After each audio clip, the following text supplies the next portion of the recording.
Massachusetts Parks Universal Access for All. This video is part of a project entitled State Parks for Everyone, which was funded by the U.S. Department of Education.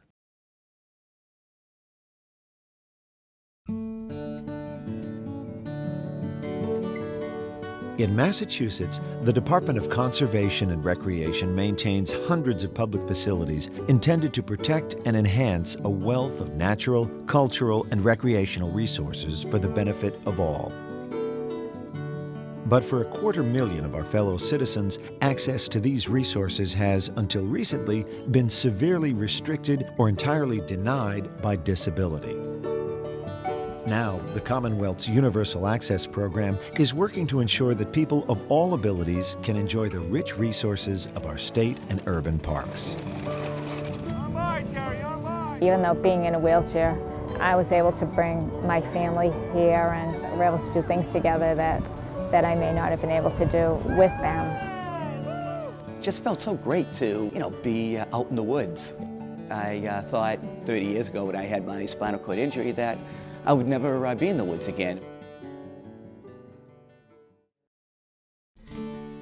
Prior to 1988, there were several hundred parks and related facilities in Massachusetts. Virtually all were in need of physical improvements and accessibility, and none offered fully accessible outdoor programs. I got into the field of accessible outdoor recreation primarily through my profession as a landscape architect. And at that point, my interest grew in creating more access to the parks. I was also considered to be, expert in the field of accessibility because I myself had a disability and I was learning along with everyone else at that time. Oftentimes, the access improvements we made, we would get the feedback from the park supervisors that people thought the access improvements were great, but they weren't seeing people with disabilities using them. In some parks, not at all. We had to get the word out that these things were there, and we also needed to introduce people with disabilities to outdoor recreation. I used to be very active. I used to do all kinds of athletics and sports. Then I was diagnosed with multiple sclerosis, and it took my balance, it took my energy and my strength, and I could no longer do all these activities that I used to do. And so my world sort of closed in on me as I lost the ability, or thought I had lost the ability to do all the things that were fun for me. And I met Tom McCarthy, and he was talking to me about the Universal Access Program and all these activities that people with various disabilities could do. And so my world started opening up. I got very excited, and I'm thrilled to be able to share this excitement that I learned with other people. I have had a lot of exposure to people with all kinds of disabilities. This started when I was a young kid, and I was tagging around after my dad, who was a product designer. He designed headgear and seating devices for people with severe disabilities in institutions. So I learned a lot from that, and I saw that these are real people living real lives. They want to get out and have fun and do things. So when I came to the Universal Access Program in 1995, I brought that understanding with me.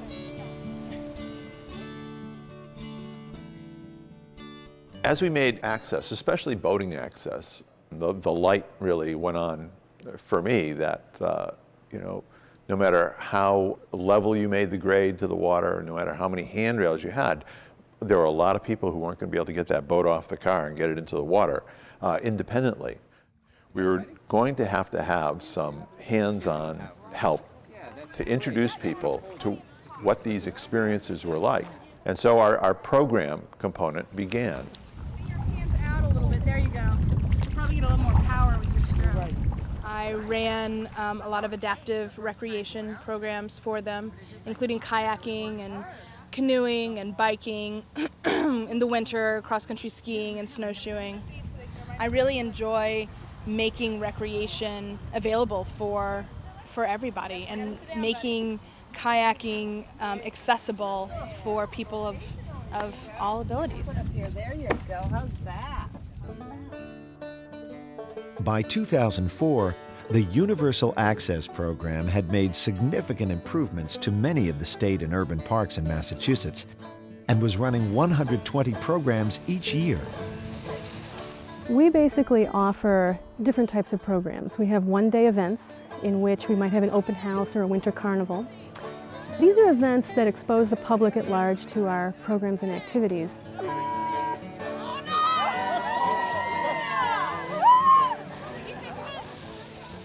A good 5, maybe 6 years ago, my basketball team in Worcester called the Bay State Whalers received a flyer from the Universal Access Program. It spoke about a winter carnival where we would have an opportunity to go riding in snowmobiles, go play some sled hockey, try some cross-country skiing. I've always hated the winter because of it's cold out, it's snow, it's difficult to get around, but geez, you know, once you get on a sled and you get on some nice clear ice, I mean, you actually fly on those things. And we had an absolute blast. Okay, we're going to get a sledge hockey game going. We want to see how many out there are going to be interested to play.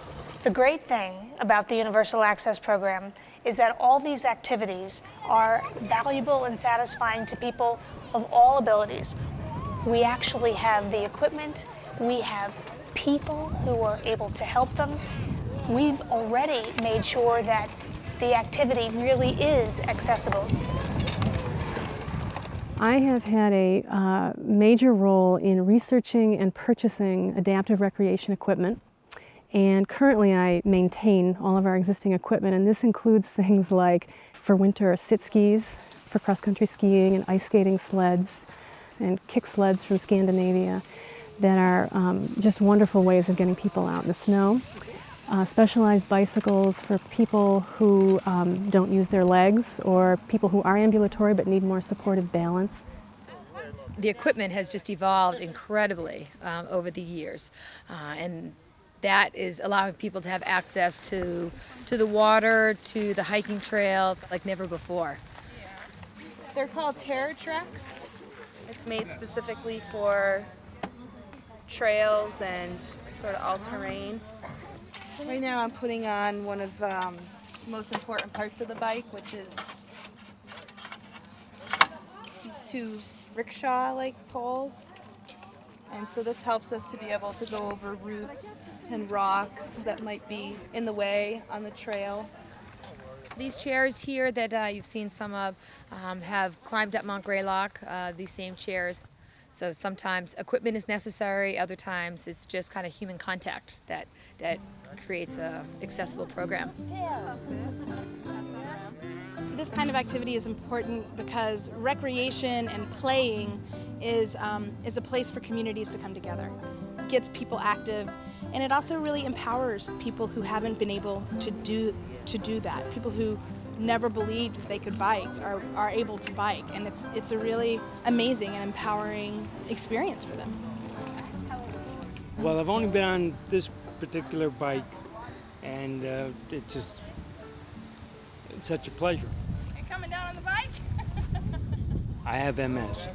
My legs are pretty much immobile in the sense that I have difficulty walking because of balance and fatigue, since it takes me a lot longer and more energy to walk shorter distances. Oh, perfect. Is that good? Yes, you can. So this is like being in the Hilton. I think it's a great concept. I can't say anything less. I mean, it's a wonderful opportunity for people who are disabled to get some kind of exercise and get in the public and meet other people. Certainly it needs to be more well known, so more people who are disabled get to know of it and are able to utilize it. One of the things that I try to do is to get the word out. So I've been contacting newspapers. Some newspapers will write stories about some of the activities we're doing in our state parks and forests. There's a whole lot of information that gets out there in order to tell people this program exists. It exists in a safe manner. It's an awful lot of fun, and you can do it with your family and friends. The Universal Access Program has been a national leader in the creation of outdoor programs for people of all abilities. As word of these successes has spread, administrators in other states have looked to Massachusetts as an example of what they might do. I work for New York State's Department of Environmental Conservation as their access coordinator. I've believed for a long time that nature can be very therapeutic for people, and I've discovered that there was a whole segment of our population that was not able to experience outdoor activities. And I discovered that our neighbor in Massachusetts had one of the most innovative programs in the nation. More than just building the fishing pier or the campsite, they have people and energy that invited the public out and taught them how to use these natural places. As of 2005, over 10,000 people with disabilities have participated in events created through the Universal Access Program, and many times that number have taken advantage of the accessibility improvements that the UAP has implemented. The Universal Access Program is just a great program for people with disabilities. I've done things that I never would have done and never have done in the past, even when I was walking. I feel the most important thing that the Universal Access Program in Massachusetts is doing is running an inclusive program. It's inviting the general public so they can see that everyone can enjoy the outdoors and we all have strengths and weaknesses. I think this program has profoundly positively affected thousands of people over the years. It has certainly enhanced my life a great deal. You know, I mean, I've always been one to try things. It's just I didn't know it was out there. And you know, through this program, now here I am in a kayak. It's just a great way to spend the day. The Massachusetts Park System has taken the first step.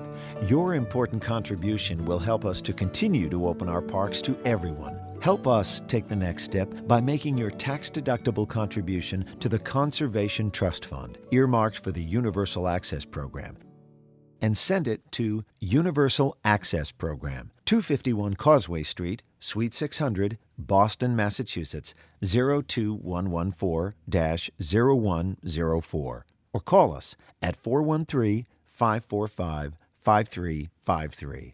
And thank you for making a difference in the lives of so many.